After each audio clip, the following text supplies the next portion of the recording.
Boa noite, eu me chamo Pedro Carvalho. Trabalho com entregas aqui na cidade de São Sebastião, litoral norte do estado de São Paulo. Nunca acreditei em espíritos, fantasmas, lobisomens ou qualquer outra coisa que não tivesse uma explicação racional. Porém, em uma noite de sexta-feira 13, quando eu estava voltando da minha última entrega, que realizei em uma localidade chamada Limeira, onde é um lugar de mata fechada, com poucos sítios e um longe do outro, sendo que para chegar lá é preciso subir vários morros onde não há luz no caminho, e somente a luz de veículos ou dos poucos sítios com lampião a gás na região. Pois bem, como falei, eu estava na minha última entrega, descendo o morro para voltar para a minha casa, quando percebi à minha frente dois enormes cães negros de olhos vermelhos flamejantes. Fiquei imaginando como dois cães daquele porte fariam num lugar tão deserto como aquele, e pensei que talvez fossem de algum sitiante, e talvez o tamanho exagerado pudesse ser fruto da minha imaginação, já que eu estava com muito medo e atento a quaisquer coisa de estranho que pudesse acontecer. Pois bem, ao me aproximar daqueles cães enormes, eu percebi que quanto mais eu chegava perto, mais eles pareciam maiores. Pensei, será que eles não são cães e são alguma outra coisa?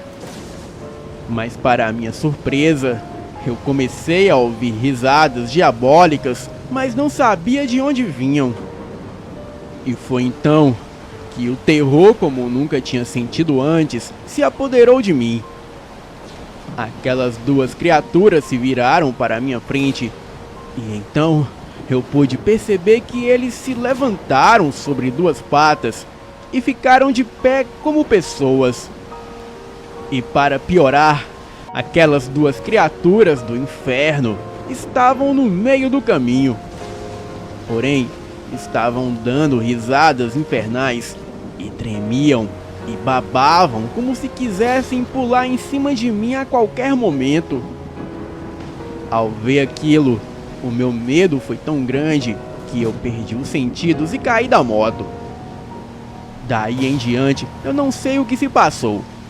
Só sei que fui acordado por um grupo de caçadores que estavam indo embora. Ao contar o que tinha acontecido, eles me falaram que fazia poucos dias que um casal foi atacado e destroçado por duas criaturas ali próximo de onde estávamos. Então eu percebi que, devido ser sexta-feira 13 e lua cheia, aquelas duas criaturas que vi, na verdade, eram dois lobisomens sedentos por carne, e que foram os mesmos que provavelmente deram um fim no casal e os devoraram. Bem, daquele dia em diante, eu nunca mais fiz entregas em lugares tão longe e sinistros como a Limeira. O que o sobrenatural reserva para nós é uma surpresa, e nunca se sabe o que poderá acontecer. Boa noite.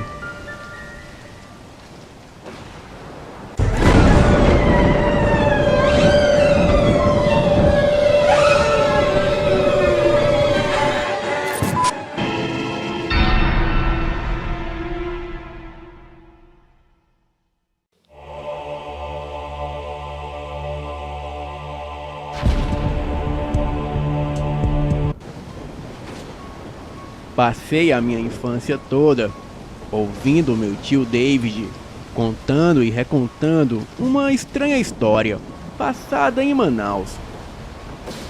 Estava ele tirando férias em Manaus, quando a madrugada de 9 de novembro de 1967 foi perturbada por horríveis gritos e gemidos provindos da zona praieira do Rio Negro. E na mesma noite, foi encontrado nas areias brancas o cadáver de um homem. O corpo não tinha sangue e o pescoço apresentava estranhas perfurações. As prováveis testemunhas depuseram na delegacia. Umas falaram de uma loira de vestidos e meias pretas, e outras disseram ter visto a tal loira correndo seminua pela praia e transformando-se em sereia para desaparecer nas águas escuras. E por incríveis que parecessem os depoimentos, e apesar do descrédito geral, novas mortes se seguiram. Primeiro, uma garota de 9 anos. E depois, um grupo de turistas teve os seus pescoços dilacerados e os seus corpos dessangrados. Situação terrível. E pior, mais depoimentos sobre a deslumbrante loira circulava pela região. Bem, pressionado, o secretário de Segurança do Estado mandou 30 homens bem armados patrulharem as praias.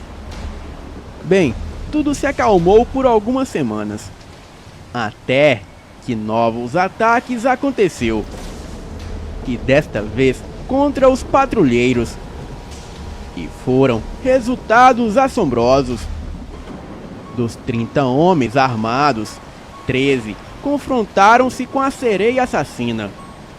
8 soldados morreram esquartejados e os seus braços e pernas foram encontrados espalhados ao longo da praia. Outros 4, muito feridos, não tinham a menor ideia do que havia atacado. Somente um soldado, Jesuíno Menezes, conseguiu descrever uma mulher grande, de 1,90 m mais ou menos, muito branca, olhos felinos vermelhos, longos cabelos loiros e dentes arreganhados, limados e afiados. Ela estava seminua e faltava-lhe um dos seios. Bem, agarrado à mão de um dos soldados mortos, encontrou-se um estranho amuleto. O objeto, ainda manchado de sangue, foi levado ao Museu Emílio Goeldi. E assim, deixando perplexo os estudiosos. Segundo declararam aos jornais da época, aquele amuleto poderia ser a primeira prova concreta da existência das lendárias Amazonas, as índias guerreiras que habitavam o rio do mesmo nome, assim batizado em homenagem a mitológicas mulheres guerreiras da antiga Grécia. Contudo, nunca mais se repetiram aqueles crimes nas praias de Manaus. Bem, temos aqui 2 fontes para serem analisadas. O repórter do Mirror escrevia para a imprensa séria e teve a chance de relatar o evento quando ele havia acabado de acontecer, enquanto a carta de Moisés Damascena foi escrita 30 anos depois com um toque de história de pescador, para dar medo nos leitores. E isso faz do primeiro relato presumivelmente mais confiável. Entretanto, as fontes que o tio de Moisés teve a oportunidade de ler foram evidentemente mais vastas. Bem, observamos agora alguns detalhes e divergências. Primeiro, os fatos relatados no Mirror terminaram na noite anterior a 9 de novembro de 1967, enquanto na carta de Moisés Damascena, tudo começou em 9 de novembro de 1997. Segundo, o Mirror não descreve mortes, ou pelo menos não deixa isso evidente. Já as pessoas atacadas sobreviveram para contar a história. E no caso da criança que foi mordida e encontrada com 2 pequenas feridas redondas perto da veia jungular, não fica claro se ela morreu ou não. Já a carta de Moisés não poupa vítimas adultas. A madrugada de 9 de novembro de 1967 foi perturbada por horríveis gritos e gemidos provindos da zona praieira do Rio Negro. Na mesma noite, foi encontrado nas areias brancas o cadáver de um homem. O corpo não tinha sangue no pescoço e apresentava estranhas perfurações. E daí, novas mortes se seguiram. Primeiro, uma menina de 9 anos e depois um grupo de turistas teve os seus pescoços dilacerados e os seus corpos dessangrados. Uma situação terrível. Terceiro, segundo o Mirror, os policiais caçaram uma vampira de mini saia que rondava pelo balneário do Rio Negro, em Manaus, no Amazonas. E um despacho recebido de Manaus acrescentava que dos 30 policiais, 17 abandonaram a caçada. Bem, note que o Mirror não fala sobre o porquê dessa decisão e nem do que aconteceu com os outros soldados que não abandonaram a caça. Já o Moisés Damascena descreveu o ocorrido pormenorizadamente. Pressionado, o secretário de Segurança do Estado mandou 30 homens bem armados patrulharem as praias. Bem, tudo se acalmou por algumas semanas, até que um novo ataque aconteceu, mas desta vez contra os patrulheiros e com resultados assombrosos. Dos 30 homens armados, 13 confrontaram-se com a sereia assassina. 8 soldados morreram esquartejados e os seus braços e pernas foram encontrados espalhados ao longo da praia. Outros 4, muito feridos, não tinham a menor ideia do que os havia atacado.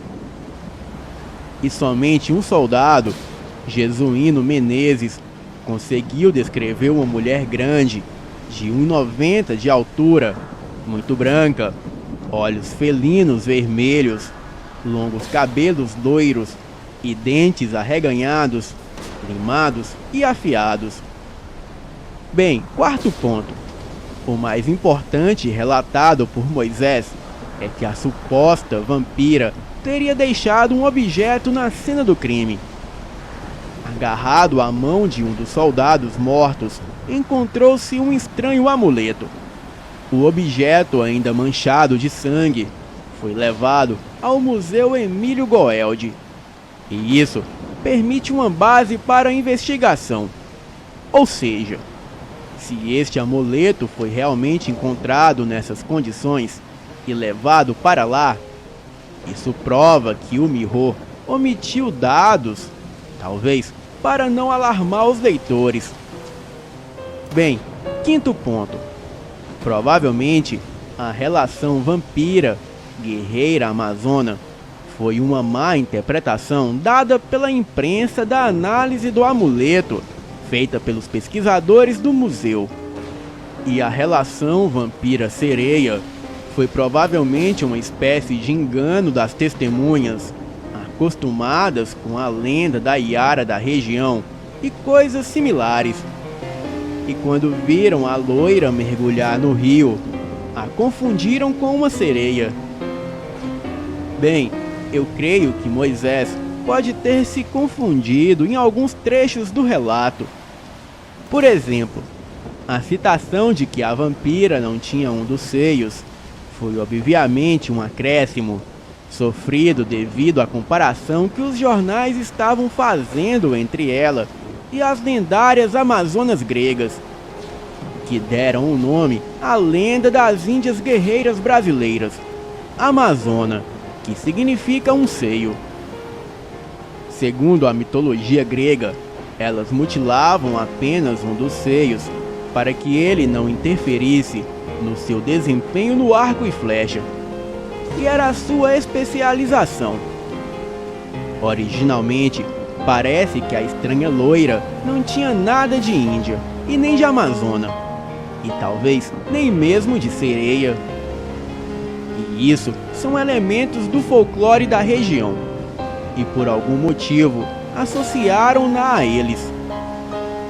E pelo contrário, ela trajava-se como uma mulher da noite, vestido sensual, meias pretas, mini saia, etc. E agia como um vampiro cinematográfico, bem no estilo Drácula. A vampira do Amazonas tem poderes de transmutação, força física descomunal e deixa marcas no pescoço das vítimas, idênticas às do romance Drácula de Bram Stoker. Note também que ela foi descrita como loira, alta e branca, e parece um tipo físico europeu ou norte-americano. E apesar de haverem controvérsias, as Amazonas brasileiras não tinham muito de vampiras, exceto pelo fato que algumas versões mais sombrias da lenda contam que elas matavam e bebiam o sangue dos meninos recém-nascidos. Além disso, como antropofagia ritual, isso é um fato comum em muitas tribos indígenas reais. E quanto a serem brancas, existem algumas lendas indígenas que comprovam mesmo, que falam de mulheres brancas guerreiras, mas nada sobre seios amputados. Talvez alguma referência aos cabelos nórdicos, que supostamente aportaram por aqui há tempos. Existe uma lenda cabocla sobre a flor do mato. Bem, e essa lenda tem mais nomes diferentes.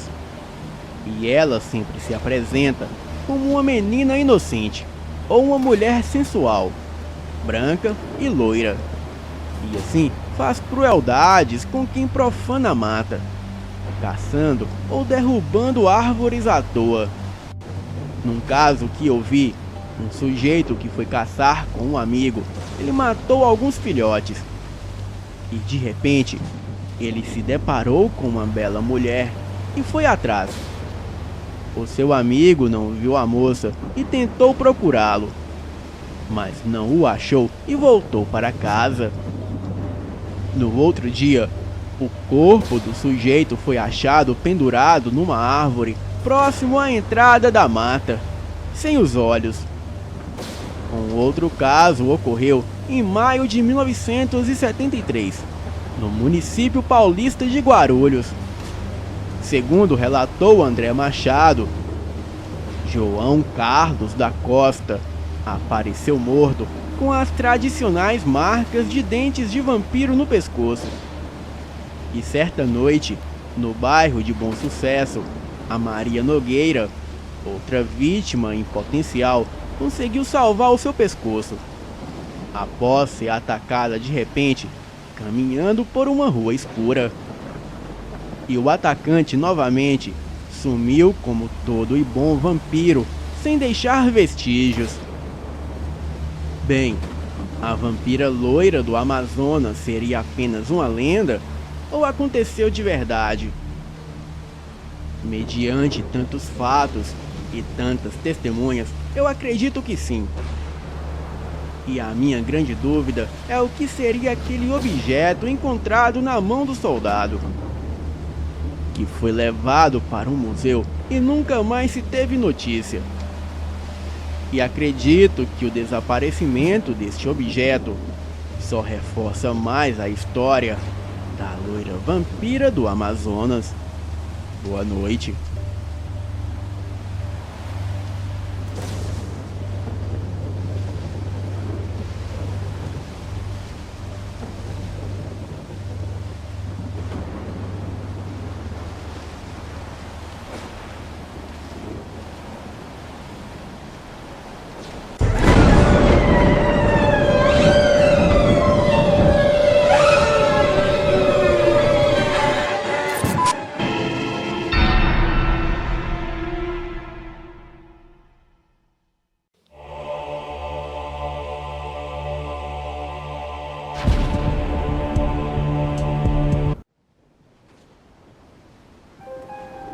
Estas histórias foram transcritas por um jornalista de Porto Alegre e contadas nas madrugadas do Parque Harmonia, onde se festeja a Semana Farroupilha, com um mês inteiro de festa.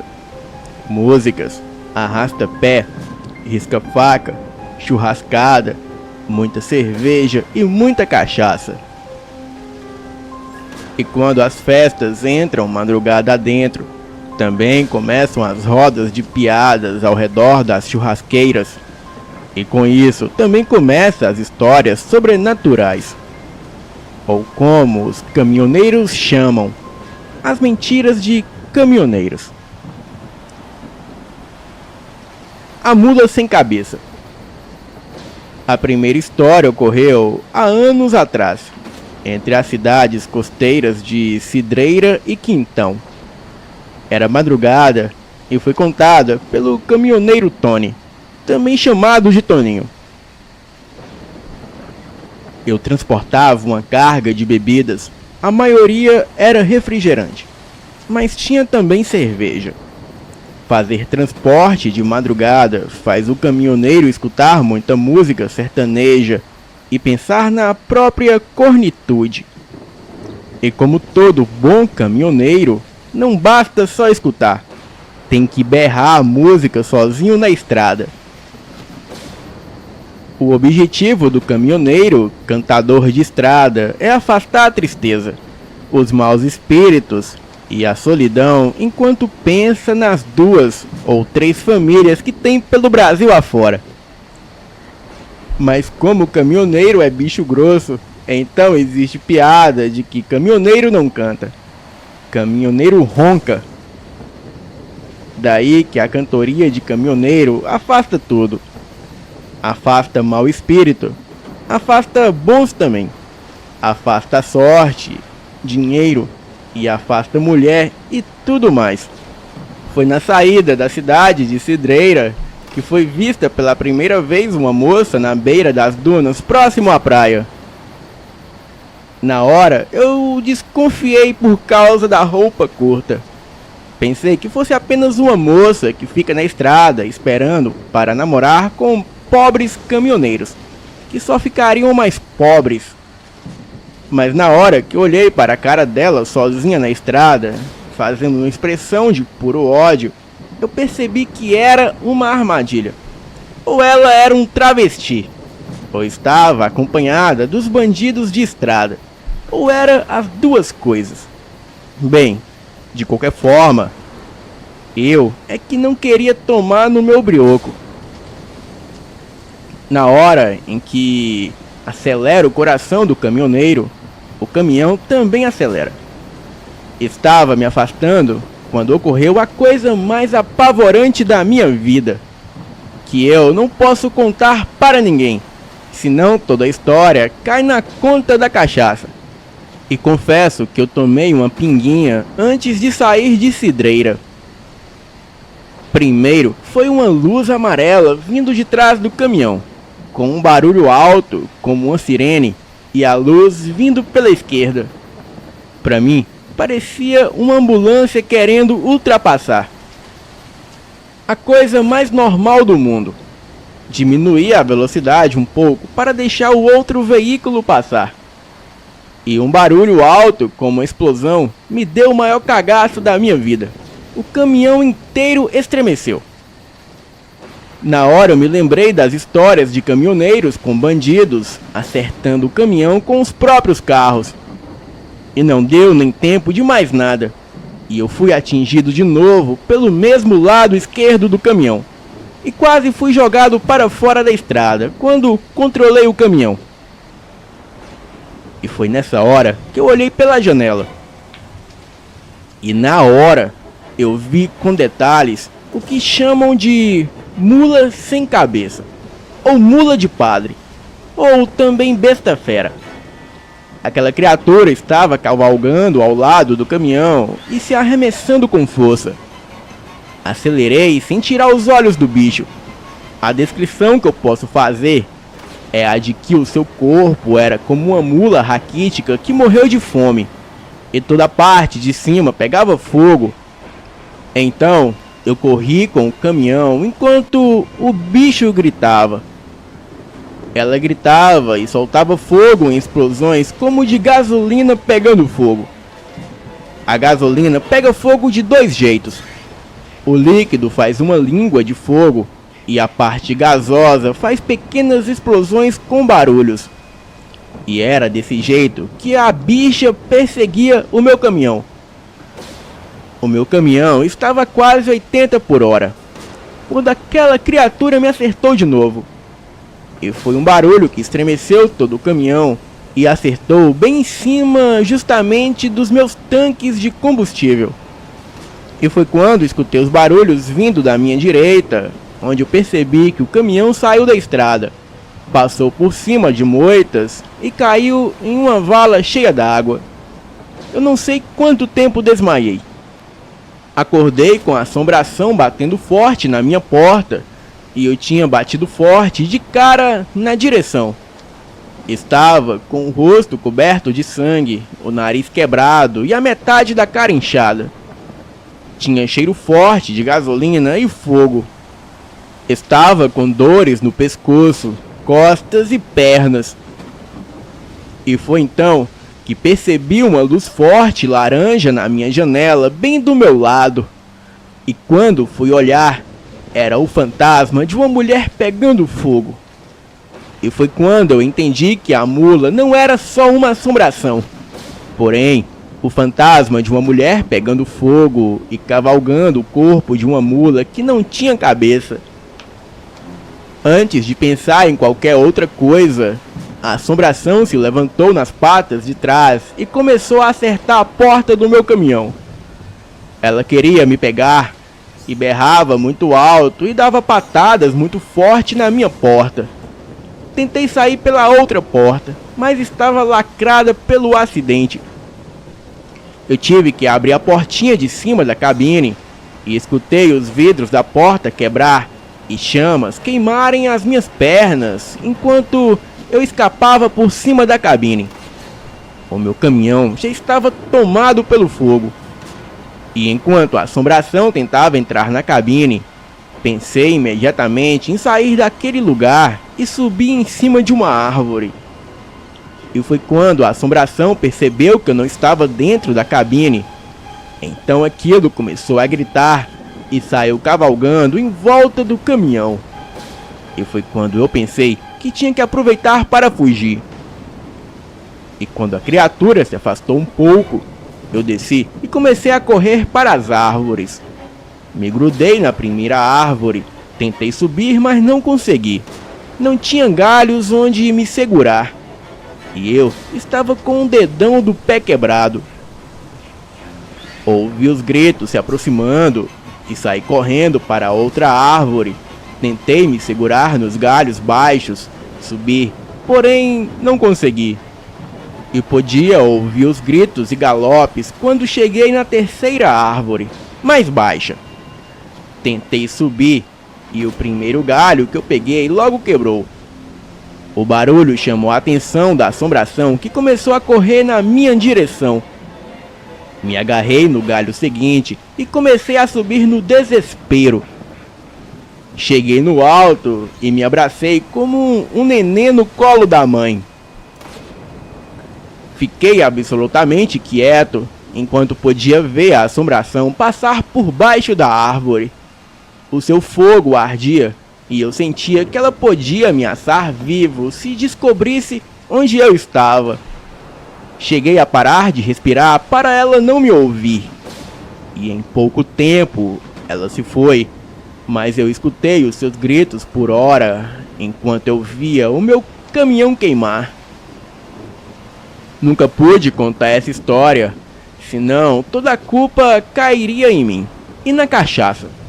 Eu quase perdi o emprego e nunca mais consegui comprar outro caminhão.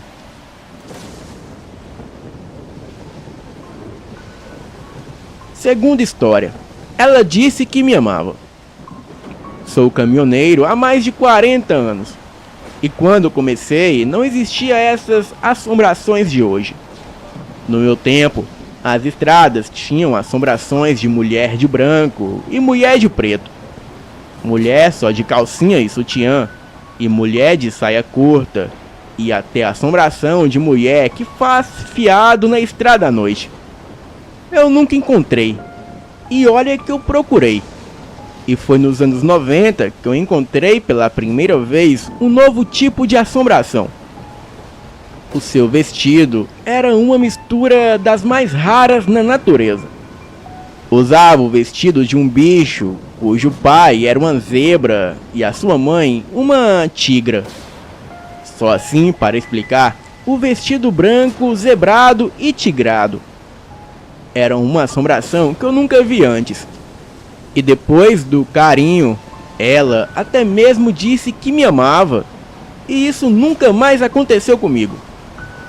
Bem, que tipo de assombração era aquela? Ora, era a assombração da mulher do Tico.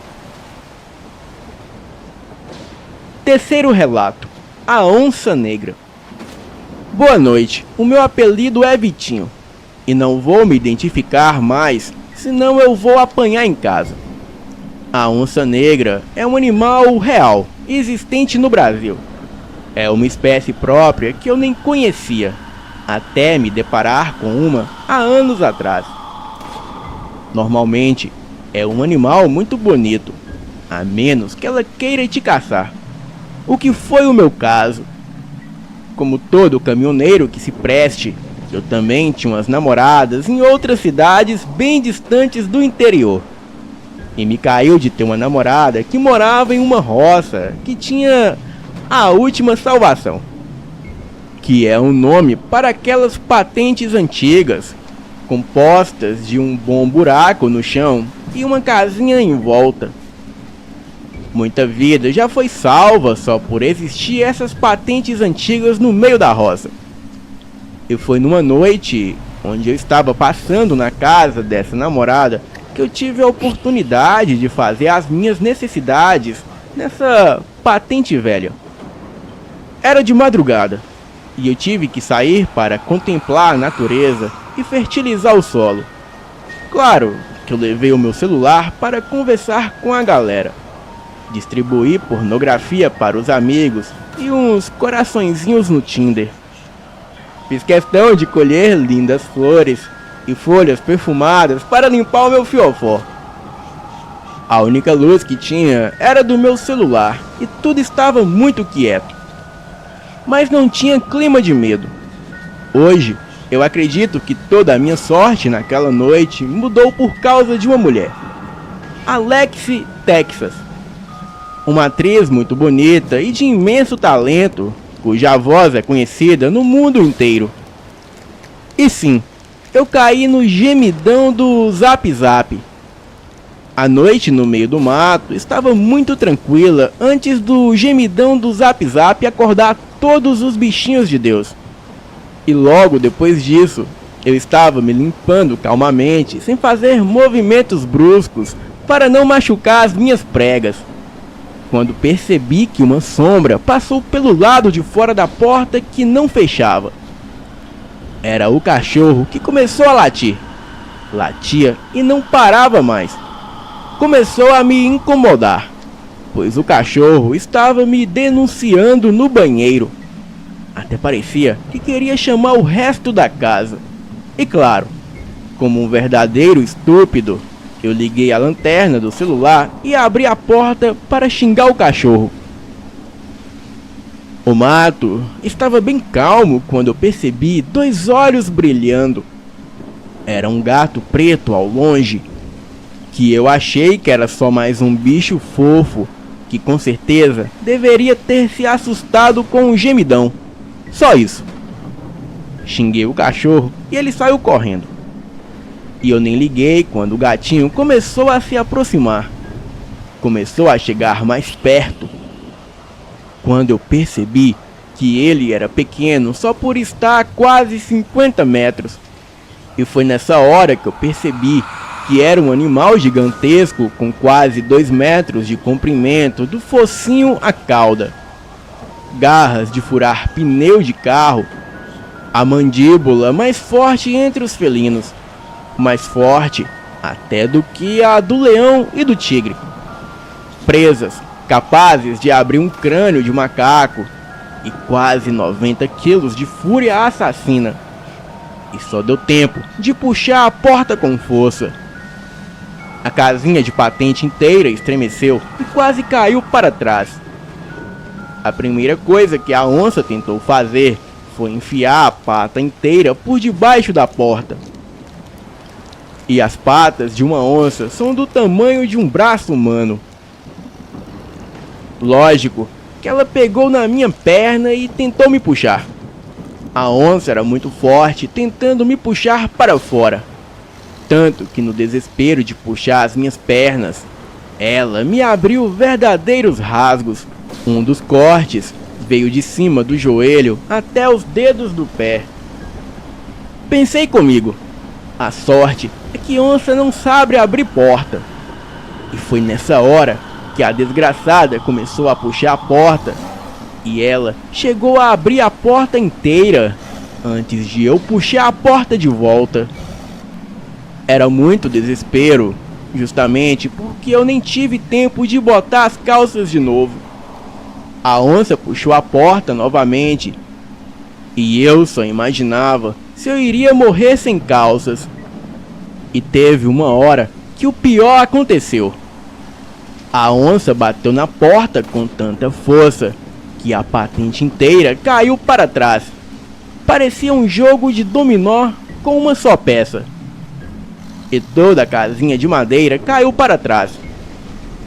Bem, imagina o banheiro inteiro da tua casa virando para trás enquanto tu está sentado na patente. Bem, pelo menos caiu de porta para cima e a onça não conseguia abrir. Como se fosse a tampa pesada do meu próprio caixão. O único lugar aberto era justamente pelo buraco da patente, onde eu podia ver a onça me observando de um lugar onde ela passaria brincando. Claro que me afastei do buraco, principalmente a minha bunda. Imagina se a bicha me puxa pela bunda para me comer? A minha mãe não me criou para isso. E depois de vários minutos de tensão, eu percebi que a onça não iria passar pelo buraco para tentar me pegar. E na hora eu pensei, ora, mas que onça desgraçada, o animal tem dignidade e eu não. O bicho rodeava a casinha e esturrava. Sim, o nome do rugido da onça é esturro, e dava as costas. Eu percebi que era um bicho macho com duas bolas maiores que as minhas.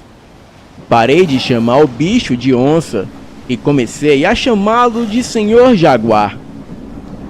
E finalmente consegui colocar as minhas calças, e não que isso me dê qualquer tipo de dignidade. E fiquei um tempão apavorado, e o jaguar podia facilmente entrar pelo buraco da patente e me pegar. Mas ele não o fazia porque tinha nojo. Bem, não vou entrar em detalhes, mas enchi a mão, passei um monte na cara, nos braços e abri a porta para jogar merda no jaguar e tentar fugir. E depois eu comprava outra dignidade. E quando o bicho me viu todo cheio de merda, ele saiu completamente enojado. Eu aproveitei e saí correndo pela minha vida. E foram os 10 minutos de correria mais apavorantes da minha vida. E foi quando toda a família da moça me encontrou gritando, esbaforido e coberto da cabeça aos pés de merda. E eu só consegui falar a palavra onça, enquanto todo mundo me olhava. E o pai da moça com que eu namorava só me olhou em silêncio e falou com a maior calma do mundo. Bem, meu rapaz, mas onça não fazem isso com as pessoas. Bem, eu nunca mais voltei lá. Pesquisei muito sobre a onça negra e consegui recuperar a minha dignidade depois de anos. E criei um fascínio pelo animal. Quarto relato. Boa noite. Sou caminhoneiro há 30 anos e sou sensitivo. A pessoa sensitiva é a pessoa que é mais sensível ao sobrenatural. O sensitivo é a pessoa que tem mais facilidade de ouvir e ver eventos sobrenaturais. E isso é explicado entre os cristãos, evangélicos e espíritas, assim como entre as religiões africanas como Nação, Umbanda e Quimbanda. E todas essas religiões têm pessoas maravilhosas que me ajudaram muito na vida e tenho um enorme respeito por todas. O sensitivo tem mais facilidade de ver ou ouvir fantasmas e espíritos. E para quem trabalha à noite com transporte ou segurança, o contato com o sobrenatural é uma experiência que às vezes é muito apavorante. Existem estradas pelas quais eu não dirijo à noite por dinheiro algum no mundo. Os primeiros meses em que viajei à noite pelas BRs foi um festival de horrores. Muitas pessoas boas morreram pelas estradas do Brasil sem ter descanso. Isso significa que às vezes eu conseguia ver os fantasmas nas estradas. E o primeiro que eu vi foi um motoqueiro parado de pé, com o rosto inteiro destruído. E também sem um dos braços e camisa manchada de sangue.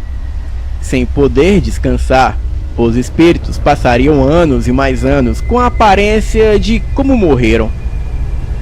Era comum e horrível para mim dirigir o meu caminhão e de repente ver espíritos sem cabeça ou caminhando sem pedaços pelas estradas.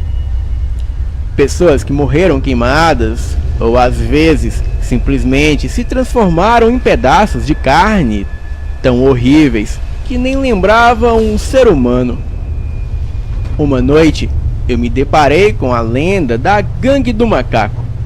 Macaco era o apelido de um assaltante de cargas que ficou conhecido nos anos 70 por ter feito parte de um movimento comunista tipo o MR8 ou VAR Palmares. E para sustentar uma luta armada feita por terroristas, ele foi muito violento na hora de assaltar caminhoneiros, com tortura e assassinato. A história do Brasil não conta os caminhoneiros que morreram nas mãos dos comunistas terroristas. Bem, uma noite eu estava dormindo à beira da estrada quando senti um arrepio. Comecei a ouvir vozes e sabia que tinha que fugir de bandidos. Liguei o caminhão mais rápido que pude e quando olhei para o lado de fora, eu vi 4 bandidos parados de pé ao redor do caminhão.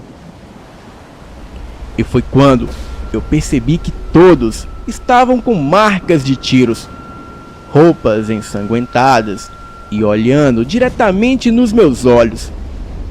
Levei um tempo até perceber que todos estavam mortos. Era assustador, pois eles não faziam absolutamente nada enquanto lentamente flutuavam na minha direção.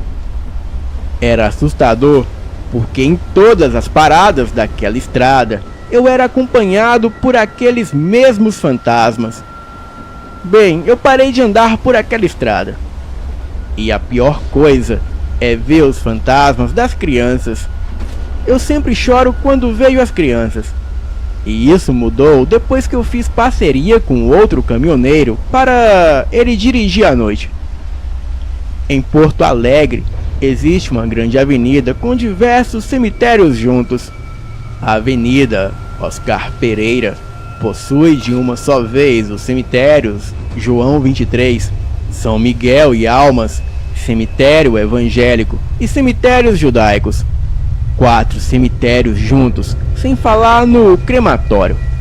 E eu nunca andei por aquela avenida à noite, até que fui uma festa evangélica ali perto para comemorar o nascimento do meu primeiro neto.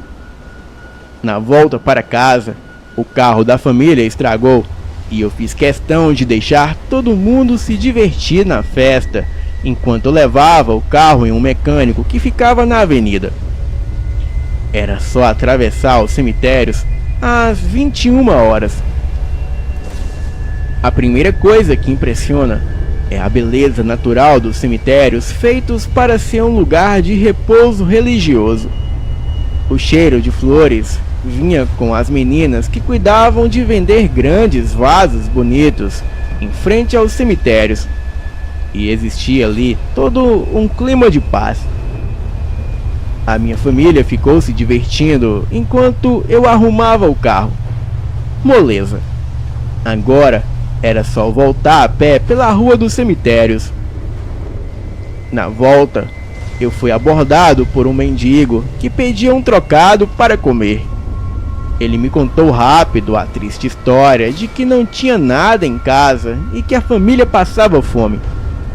Eu tirei R$ 10 do bolso e entreguei na mão dele.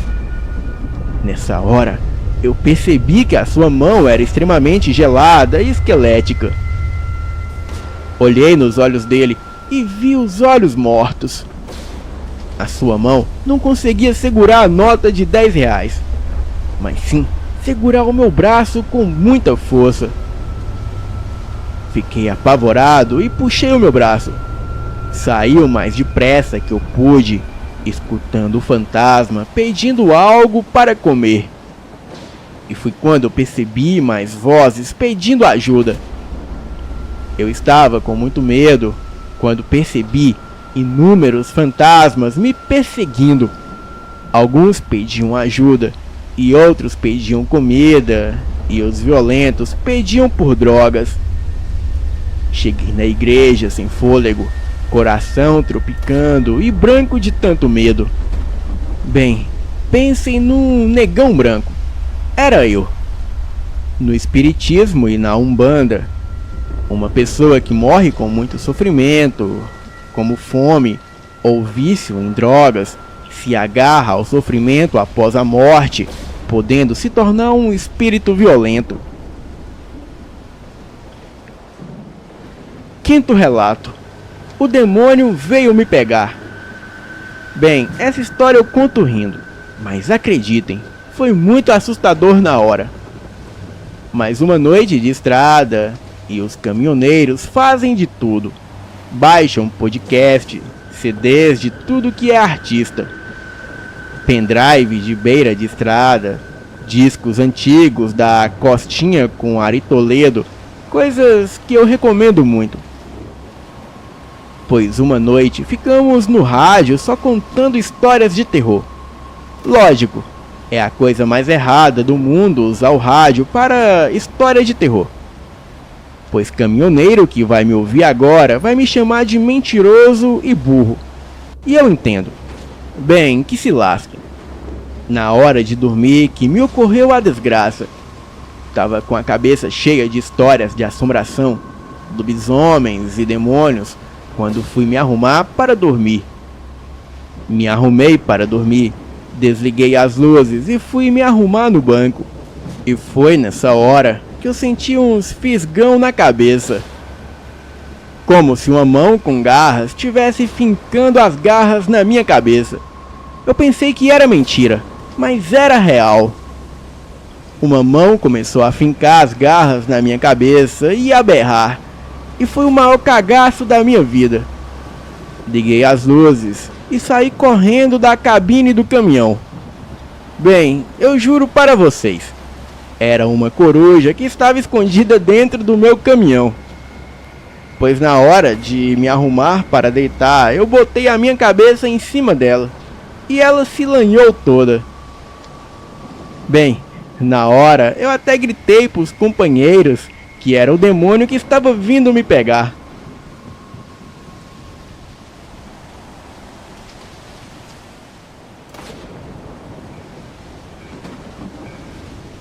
Sexto relato. O terror do boto. O mundo está cheio de demônios aterrorizantes. Vampiros que matam por causa de sangue humano. Lobisomens como encarnação da boa pessoa que perde o controle e ataca até a própria família. E demônios que compram a tua alma. Deuses malignos que exigem sacrifício de sangue e também até de morte. Mas nenhum ser do folclore chega perto do boto brasileiro. O boto brasileiro é o terror das meninas jovens e das mulheres casadas. Bem, eu me chamo Ana Clara, sou caminhoneira há 10 anos e a minha mentira de caminhoneiro é contar a lenda do boto. Na lenda, o boto se transforma através de magia para visitar os bailes da região amazônica, onde começava a sua onda de terror, chavecando as meninas jovens e bonitinhas. O safadinho normalmente se transforma em um jovem de aparência muito bonita, normalmente comparado a Johnny Depp. E não só pela aparência, mas também pelo imenso talento com música e de interpretar diferentes pessoas. O desgraçado chamava para dançar e começava falando o quanto gostava da música que estava tocando. Falava que era fã do artista e daqui um pouco começava a cantar a música baixinho no ouvido da indefesa vítima. Normalmente, a vítima não resiste até a terceira música antes de beijar o ser mágico. A lenda existe desde antes da colonização brasileira, quando os povos percebiam que em suas festas apareciam índios desconhecidos para dançar e namorar com as meninas. Logo, as meninas engravidam de crianças sem pais, e no horror da cultura de muitos povos, os bebês eram simplesmente abandonados ou jogados nos rios. Nas lendas, as crianças são salvas por duas poderosas deusas: Ceuce, a deusa cujo amor no coração pelas crianças fez-se comparada a Santa Maria, e Jaci, a deusa da noite e também da lua. Nas lendas, elas cuidam para que todo bebê volte à forma de botinho quando submerso em águas. O boto tucuxi adora degustar das meninas novinhas na região da Amazônia. Foi interpretado no cinema, no filme Ele, o Boto, pelo ator Carlos Alberto Risselli, que aparecia em cena o tempo todo só de cuequinha para roubar o coração da tua mulher em casa. Quem conhece o ator afirma que ele é um homem tranquilo e grande parceiro, não existindo a possibilidade dele mexer com outras mulheres. Afinal, ele é casado com a deusa Bruna Lombardi, cuja beleza oprime qualquer jovem que não faça pelo menos 3 meses de academia por dia. Mas também afirmam que, em qualquer dúvida, se a sua mulher olhar para Carlos Alberto Risselli, mate-a e a enterre no jardim. O boto normalmente aparece vestido de branco com chapéu. O chapéu é para tapar o buraco no alto da cabeça por onde ele respira. Mas é importante lembrar que o boto, mesmo safado e sem vergonha, não é um ser injusto, pois considera que as suas ações são presentes para as pessoas. Pois as mulheres ganham lindas crianças e os seus maridos ganham um lindo par de chifres. Já o boto cinza é conhecido das praias a partir de Santa Catarina. O safadão é conhecido por atacar surfistas catarinenses e gaúchas. Normalmente, chega pela praia cantando chimarruts no violão e organiza lindas fogueiras atraindo as meninas para fumar um beck. O Brasil é o maior país do mundo a curtir e reproduzir bandas de reggae e de alta qualidade. E até os próprios jamaicanos se apavoram com isso, pois o reggae na Jamaica mal passa em rádio hoje em dia. O boto cinza normalmente manda ver no surf à noite, ou fica nos festivais na beira da praia tocando um pouco de tudo. Desconfie se encontrar um jovem na praia tocando Legião com um monte de mulher em volta. Já o boto cor-de-rosa, ele ataca impiedosamente a população de gays, lésbicas, bissexuais encalhados e curiosos. O legítimo boto, comedor de torzinhos de curioso. O único ser da mitologia brasileira com perfil oficial no Grindr, no Instagram e no OnlyFans. Curiosamente, é o ser mais gente fina da mitologia. O heterossexual que tiver uma amizade sincera com o boto cor-de-rosa perceberá que ele sempre apresentará todas as suas amigas mais gatas, além de convites para festas que sempre brotam pelo WhatsApp. Mas cuidado, ele mesmo afirma: a sua natureza festeira esconde um lado selvagem que sempre deve ser cuidado. O amigo heterossexual jamais deve dormir de bruços na casa do boto cor-de-rosa, ou descobrirá que o boto dá bote. E a mesma desconfiança vai para todo casal gay que se aproxima 50 metros do boto cor-de-rosa.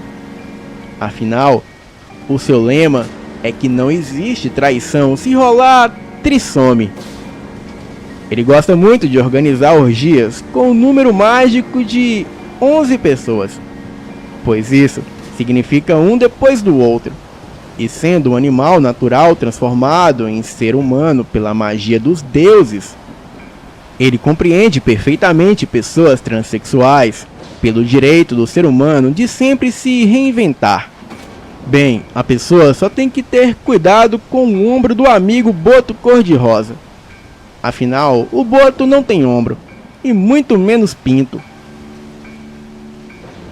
Os inimigos naturais do boto cor-de-rosa são os jacarés, a sucuri, o preconceito, a discriminação e as velhas fofoqueiras. Bem, eu fui atacada por um boto, e o meu marido nunca desconfiou que o filho não é dele. Bem, espero que o meu pequeno não se transforme em um botinho e ataque as moças, ou quem sabe os moços. Boa noite.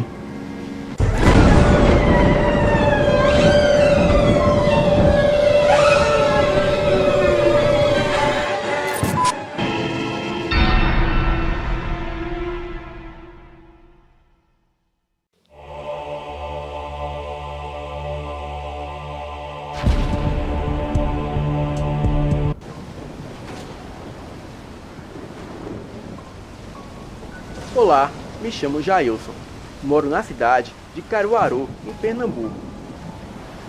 Tenho um avô que mora na divisa da Paraíba e Pernambuco. Eu era acostumado a ir para lá no ano de 2014. E eu sempre ia para lá, mas no ano de 2014 aconteceu uma coisa que jamais esqueci.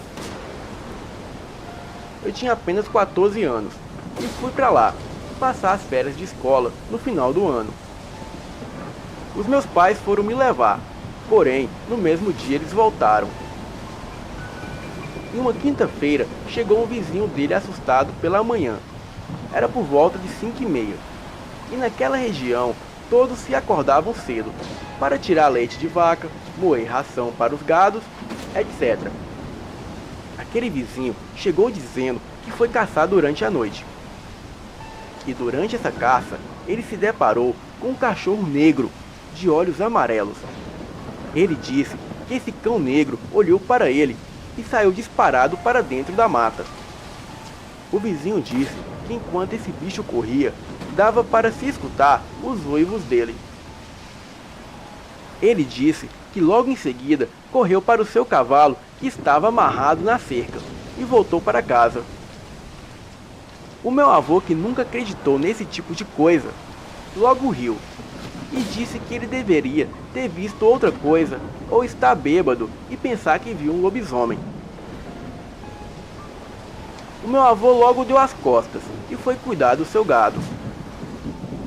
Eu, como sempre gostei de ajudar, fui também ajudá-lo e logo anoiteceu.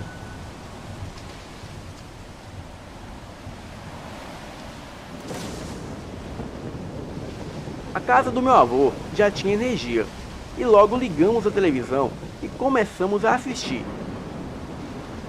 Quando foi por volta de 23 horas, O meu avô se levantou, desligou a televisão e fomos dormir. Bem, a noite se passou normal. Pegamos no sono e por volta de 2 da manhã, acordamos com os bichos agitados. Um dos cachorros do meu avô, que era da raça Pitbull e muito bravo, começou a latir como se estivesse querendo botar alguma coisa para correr. O meu avô logo pensou que se tratava de um ladrão, querendo roubar um dos seus bezerros, ou até mesmo uma de suas galinhas. Ele pegou a sua espingarda e me chamou para ir com ele, e me deu um revólver 38. Eu, muito inocente, peguei 2 lanternas e fomos atrás. O meu avô soltou o cachorro, e o cachorro saiu disparado para uma árvore que tinha no terreiro. Peguei a lanterna e coloquei em direção da árvore, e quando foquei, deu para ver aquele cão negro dos olhos amarelos. Aquela criatura tinha os caninos para fora, orelhas pontiagudas, e as suas pernas eram tortas na parte do joelho. Confesso que o meu corpo não foi nem para frente e nem para trás. O meu avô estava olhando em outra direção. Ele disse que me chamou 3 vezes, e eu ali, travado com aquela coisa olhando para mim. O meu avô, quando percebeu a criatura, ele não teve dúvidas e meteu bala naquela aberração. Me lembro que um dos tiros pegou nele, e logo em seguida pudemos ouvir aquele uivo de dor daquela fera. Aquilo pulou da árvore e saiu disparado para a mata, que tinha logo em frente da casa. O cachorro saiu desesperado atrás daquela fera, mas não conseguia alcançar, por causa da cerca de madeira. Daí em diante não conseguimos dormir, até porque só estava nós 2 em casa, e ele morava sozinho.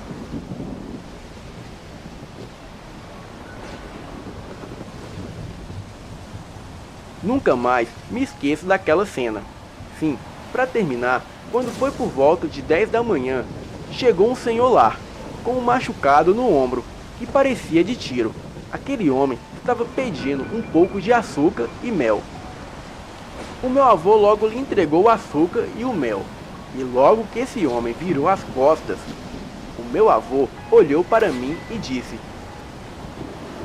"O tiro que eu dei na fera ontem foi no mesmo lugar aonde está machucado aquele homem."